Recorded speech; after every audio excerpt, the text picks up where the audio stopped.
Hello dear students, मैं D के शर्मा। आपको जूलॉजी थर्ड ईयर का 2 यूनिट मैंने पढ़ा दिया है। मैं उसके विषय में कुछ बता दे रहा हूँ आपको। 2 यूनिट मैंने पढ़ाया है,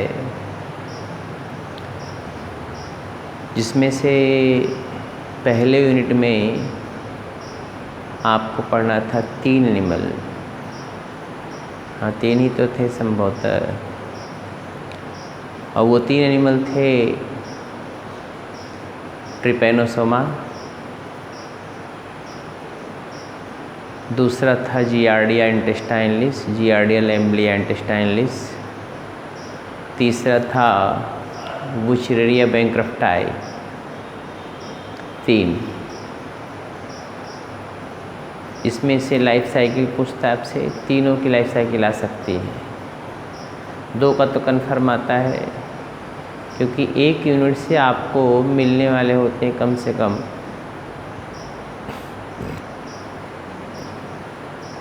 मिनिमम तो आपको 35 नंबर क्वेश्चन मिल जाएंगे 1 यूनिट से। तो उसमें आपको ट्रिपैनोसोमा की लाइफ साइकिल तो हर साल लगभग पूछता है, एक आधा साल गैप करता है। दूसरा जियार्डिया इंटेस्टाइनलिस की भी life cycle, prevention, control, pathogenesis क्या क्या है वो पूछता है। मैं सब यूट्यूब पे सब था मेरा। तीसरा जो आपको पढ़ना है तीसरा जो पढ़ना था वो बुचरेरिया बैंक्रफ्टाई। वेरी मोस्ट इंपॉर्टेंट क्वेश्चन है। ट्रिपैनोसोमा, बुचरेरिया बैंक्रफ्टाई, जियार्डिया, तीनों के तीनों क्वेश्चन बड़े इंपॉर्टेंट हैं, निश्चित आते हैं। पीछे का सिलेबस उठा के आप देख लो, उसमें आपको समझ में आ जाएगा कि सर जो बता रहे थे वो ठीक ही था कि सही था गलत था। तो उसमें आपको लाइफ साइकिल पढ़ना है, फिगर बनाना है। फिगर बहुत ही झक्कास बनाना है आपको। फिगर बनाएंगे, उसके बाद फिगर बनाने के बाद उसमें जो है पूरा डिस्क्रिप्शन करेंगे, लिखेंगे। पैथोजेनेसिस पूछे ना पूछे, वो आपको पैथोजेनेसिस लिखना है। पैथोजेनेसिस मतलब डिजीज़, किससे कौन सा डिजीज़ होता है, क्या आपको परेशानी होती है, उसके सिम्टम्स क्या हैं। और फिर उसके बाद जो पढ़ना है उसमें उसका ट्रीटमेंट, प्रिवेंशन एंड कंट्रोल, ये सारे मैंने सब में लिखवाया है। तो मैंने पहले बताया ट्रिपैनोसोमा से स्लीपिंग सिकनेस होता है, अनिद्रा, नींद नहीं आती है।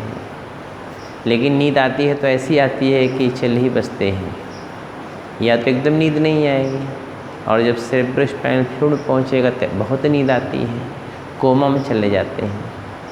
कोमा मतलब हमेशा सोए ही रहेंगे और अल्टीमेटली डाइड हो जाएंगे। बात समझ रहे हैं ना। मैंने आपको बताया था कि ट्रिपैनोसोमियासिस में या स्लीपिंग सिकनेस में नाम तो निद्रा रोग है, लेकिन पहले तो नींद नहीं आती, सही है, लेकिन जब कोमा में चले जाएंगे तो नींद है, खूब सोएंगे।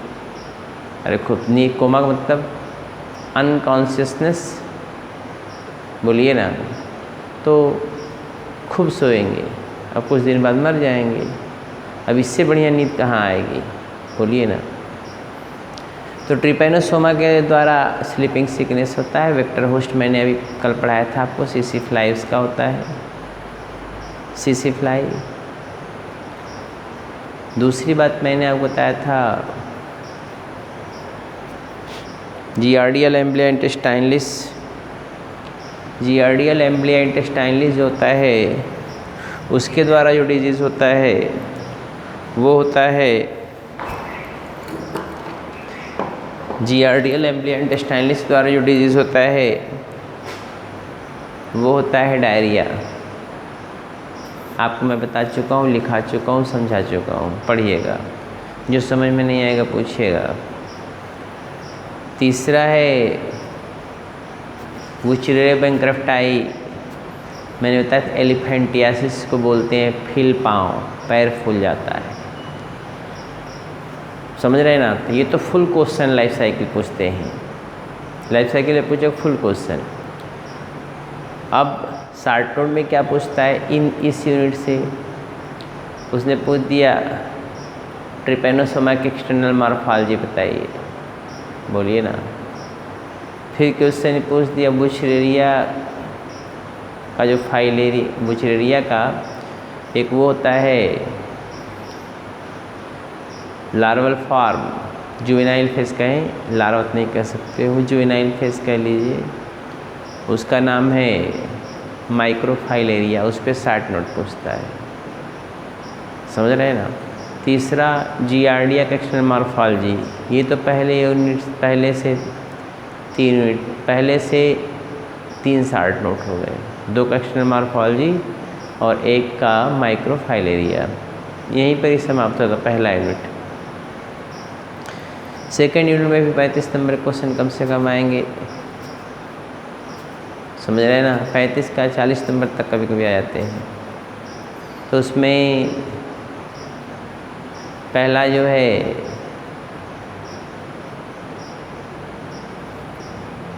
वो मैं आपको पढ़ाया हुआ हूँ, पहला दूसरा तीसरा। पहला है गंधी बग, है ना, गंधी बग, जिसको धान की पाखी कहते हैं, हो गया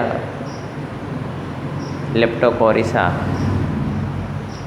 दूसरा था, मैंने सब लाइफ साइकिल पढ़ाया है, प्रिवेंशन कंट्रोल पढ़ाया है, क्या डैमेज करते वो मैंने पढ़ाया हुआ है। दूसरा था पायरिल्ला परपुसिल्ला अर्थात शुगर केन लीफ हॉपर। कौन? शुगर केन लीफ हॉपर, इसको मैंने पढ़ाया है अच्छी तरीके से, बोलिए ना। अगला जो इसमें इंडिविजुअल्स था पढ़ने के लिए, टर्माइट्स, पूरा टर्माइट्स मैंने फिगर उठा। सोशल ऑर्गेनाइजेशन बहुत पूछता है, लाइफ साइकिल भी पूछ देता है कभी कभी, वो मैंने लिखवाया, प्रिवेंशन कंट्रोल भी लिखवाया है। इसके बाद जो आपको पढ़ना था सब सीक्वेंस वाइज पढ़ा हुआ है। पहला यूनिट का काफ़ी पोर्शन तो आपको यूट्यूब पे मिलेगा, लेकिन पहले यूनिट से ही कुछ उसके बाद आप आ जाओगे कहाँ पे, आपको क्वेश्चन मिलेंगे ऐप पे, जो राहुल कोचिंग इंस्टीट्यूट का FRCI, उस ऐप पे मिलेंगे। ये क्वेश्चन आपको जो है सारे यूनिट क्वेश्चन आपको यूट्यूब पे नहीं मिलेंगे, यूट्यूब पे पहले के यूनिट के कुछ पोर्शन मिलेंगे। तो अगर आपको पढ़ना है तो आप फीस जमा करके वो पूरा वीडियो का लेक्चर प्राप्त कर सकते हैं आप। और फीस 2 तरीके से आप दे सकते हो, या तो आप ऑनलाइन फ़ीस पेमेंट कर सकते हो, या तो आप ऑनलाइन फ़ीस पेमेंट कर दो, या कि आप कैंपस में फ़ीस दे दो। कैंपस में फ़ीस दे देंगे तो ठीक रहेगा, या ऑनलाइन कर दोगे तो भी कोई प्रॉब्लम नहीं है, ठीक है ना। वो सारा आपको यूट्यूब पे वो वीडियो मिल जाएगा।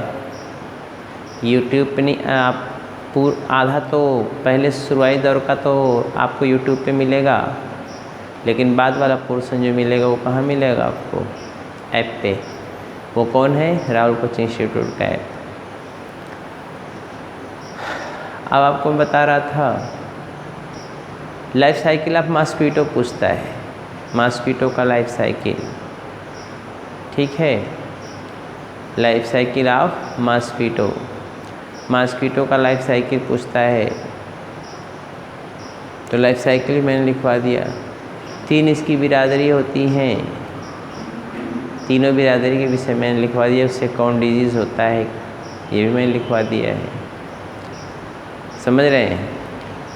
तो जो मेन पोर्शन थे मैंने सब आपको लिखवा दिए हैं, और उसको पढ़ते रहिए और जो समझ में ना आए पूछते रहिए। और आपको बता दें कुछ बातें, आपको बहुत इम्पोर्टेंट चीज़ें मैं बताने जा रहा हूँ, और वो ये है, देखिए, अगर आप ये सोचते हो कि हम ऑफलाइन कोचिंग खुलेगा तो पढ़ेंगे, तो आप इस भ्रम में ना रहिए। इसलिए इस भ्रम में ना रहिए क्योंकि आपका एडमिशन तो हुआ ही है, एडमिशन आपका हुआ है, बोलिए ना, एडमिशन आपका हुआ है तो एग्ज़ाम तो होगा ही। इस बार मत समझिए कि प्रमोट करके फिर भेज देंगे, क्योंकि ये केवल एक चांस हो सकता, दोबारा नहीं हो सकता। यूनिवर्सिटी का रूल है।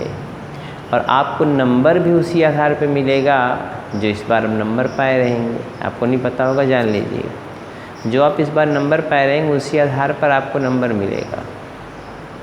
तो इसलिए आपका ये साल बहुत इम्पोर्टेंट पढ़ने के लिए। और आप पूछे कि ऑफलाइन चलने की संभावना क्यों नहीं है? ऑफलाइन चलने की संभावना इसलिए नहीं है क्योंकि ना तो वैक्सीन आई है, ना तो ये कोरोना वायरस डिक्रीजिंग रेट में जा रहा है। अगर डिक्रीजिंग रेट में चला जाता और देश की तुलना जैसे अमेरिका, इटली, फ्रांस, जर्मनी की तरह, तभी पॉसिबल था कि हो सकता था खोल देते सावधानियां बरत करके। लेकिन यहाँ तो अभी बढ़े रहा है, 90, 94, 97, 88, 87, 95 ऐसे आ रहा है। क्या 1000 में आ रहे हैं पेशेंट, और 56 लाख के पार हो गए अभी। आज मैं समझता हूँ कि जो आपका आज 25 तारीख है संभवतः, और इसमें 56 लाख के पार हैं पेशेंट। उसमें से लगभग 92,000 की मौत भी हो चुकी, 90-92,000 की। तो अब आप सब समझो कि लाखों लोग जहाँ मर गए हों 3-4-5 महीने में, और वो डिज़ीज़ बढ़ता ही जा रहा हो, और उस समय आप ये कल्पना करो कि मैं ऑफलाइन पढ़ने जाऊंगा, तो ये तो समझ के परे है। तो इसलिए बहुत इंपॉर्टेंट चीज़ मैं आपको बताने जा रहा हूँ वो ये है कि आप ऑफलाइन के बहुत ज़्यादा भरोसे मत रहिए।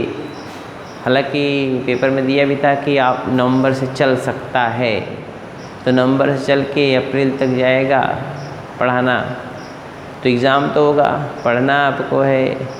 और आपको एक बात और बता दें, कंपटीशन पॉइंट ऑफ व्यू के लिए बहुत इंपॉर्टेंट चीज़ बता रहे हैं, वो ये है कि आप टाइम मैनेजमेंट करो। समझ रहे हैं ना? बहुत से बच्चे होते हैं बीएससी 3rd ईयर तक पहुंच जाते हैं, उन्हें पता ही नहीं होता कि हम क्या करेंगे आगे। नहीं, इसको पर्पसलेस एजुकेशन कहते हैं, उद्देश्य विहीन एजुकेशन। तो बिना पर्पस का कोई जो है एजुकेशन आपको किधर के तरफ ले जाता है जानते हैं? कहाँ लेके जाता है?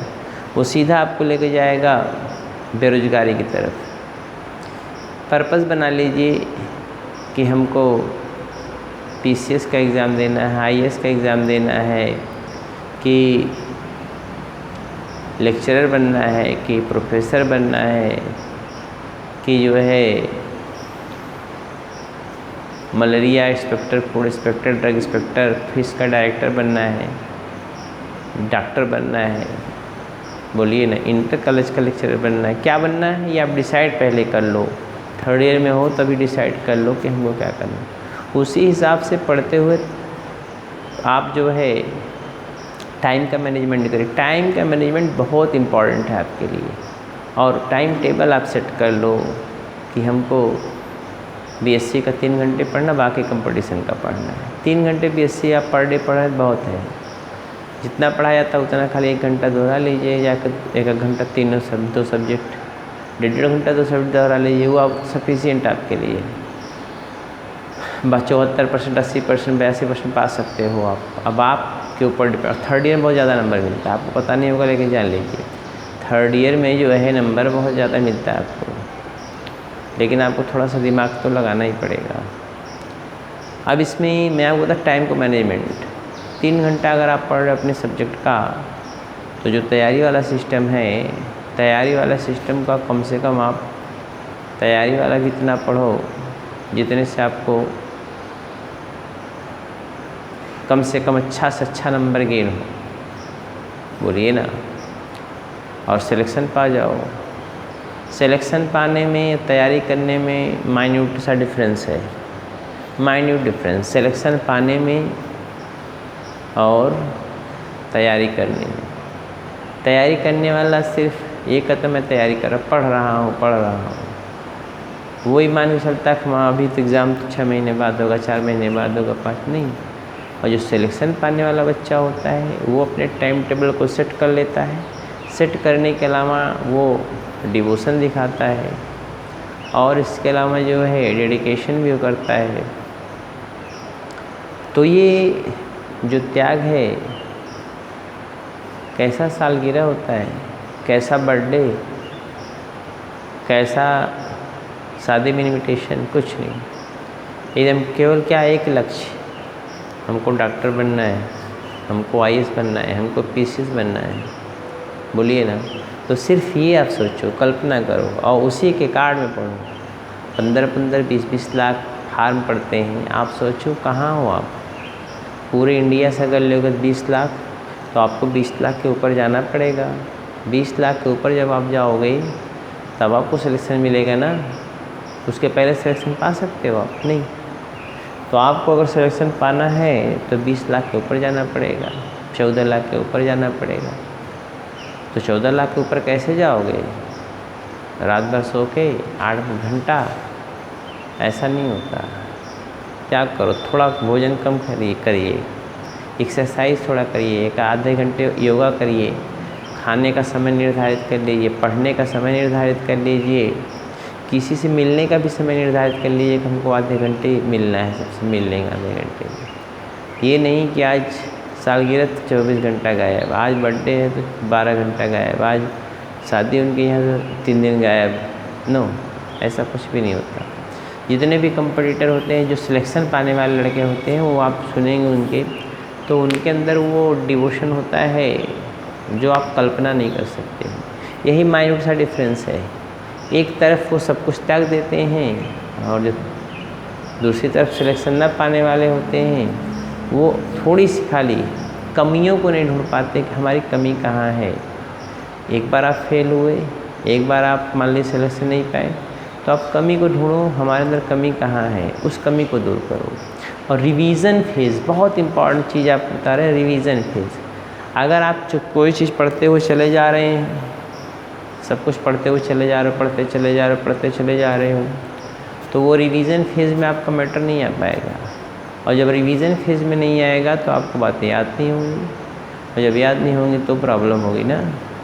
बस समझिए, याद नहीं होंगी तो आप जो है रिवीजन फेज़ में आप जब जाएंगे तो जाहिर सी बात है तब आपको बातें याद होंगी ना। जब आपके निगाह के सामने से किताब की वो या नोट्स की जो लाइन कई बार गुजरेंगी, तब आपके दिमाग में फीड हो जाता है।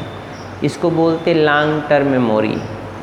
एक शॉर्ट टर्म मेमोरी होता है जो भी पढ़े कुछ देर बाद भूल जाता है, बोलिए ना। एक होता है लॉन्ग टर्म मेमोरी जो बहुत दिन तक टिका रहता है। तो शॉर्ट टर्म मेमोरी को आप लॉन्ग टर्म मेमोरी में कन्वर्ट करने के लिए बहुत इम्पॉर्टेंट है। शॉर्ट टर्म मेमोरी को लॉन्ग टर्म मेमोरी में कन्वर्ट करने के लिए इम्पॉर्टेंट है कि आप चीज़ों को रिवीजन फेज में डालिए, उसको थिंक करिए, बोलिए ना, उसको थिंक करिए, जिसको कहते हैं read much think more. Read जो पढ़े हैं आप फिर उसको बंद करके सोचिए कि मैंने क्या क्या पढ़ा, उसमें से क्या मिस कर रही हैं, और उसको रिवीजन फेज में डाल दीजिए। समझ रहे हैं ना। रिवीजन के लिए भी टाइम टेबल निर्धारित कर दीजिए, तब आपको सिलेक्शन मिलेगा। और BSc में भी नंबर आप अच्छा पा सकते हो टाइम टेबल सेट करके। कितने लोग अभी सोच रहे होंगे ऑफलाइन खुलेगा तो चलेंगे तो पढ़ेंगे तो होगा सिलेक्शन दे तो पढ़ लेंगे हम, ऐसा कुछ भी नहीं है। तो आप अभी ऑनलाइन भी चल रहा है तो बहुत अच्छा वीडियो आपको मिलता है, चाहे वो जूलॉजी का, चाहे बॉटनी का, चाहे केमिस्ट्री, अच्छा वीडियो मिलता है तो आप पढ़ो ना। क्यों नहीं पढ़ पा रहे हो? और सीक्वेंस वाइज मिल रहा है, लिखवा भी रहे हैं आपको नोट्स में एकदम एज यूजुअल क्लास में। तो इतना तो आप कर ही सकते हो। ऑफलाइन हमारे बस में होता तो मैं तो पहले ही ऑफलाइन चला देता, ऑनलाइन चलाने की क्या ज़रूरत थी, बोलिए ना। तो आप ये सब थोड़ा बहुत इम्पोर्टेंट चीज़ हैं। और 2 यूनिट तो ख़त्म ही हो गया है आपका फर्स्ट पेपर का।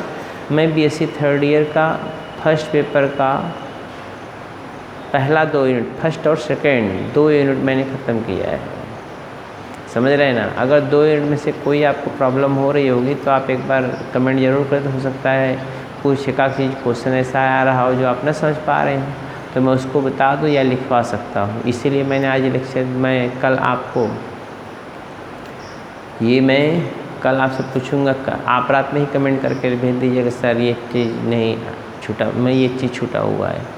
या इसमें से क्या लिखें या क्या समझ में नहीं आ रहा है इसको थोड़ा बता दीजिए। तो हो सकता है कुछ छूटा हुआ हो तो कल हम देख के बता देंगे उसको, या कोई प्रॉब्लम हो तो आप बताएं। बाकी आप हम अगले दिन आपको कल तो देखें कुछ छूटा हुआ होगा तो उसको बता देंगे, नहीं तो कल ही मैं सेकंड पेपर चालू करूँगा। बहुत इंपॉर्टेंट है बायोटेक्नोलॉजी, आप जानते हो, यहीं पे नहीं हर जगह के लिए इम्पॉर्टेंट, और बहुत ही आपको पिक्यूलियर तरीके से पढ़ाया जाएगा बायोटेक्नोलॉजी। वैसे तो ऑफलाइन में ज़्यादा बढ़िया समझ में आता है, लेकिन फिर भी पढ़ाना तो है ना। देखते हैं, कल मिलते हैं फिर। धन्यवाद।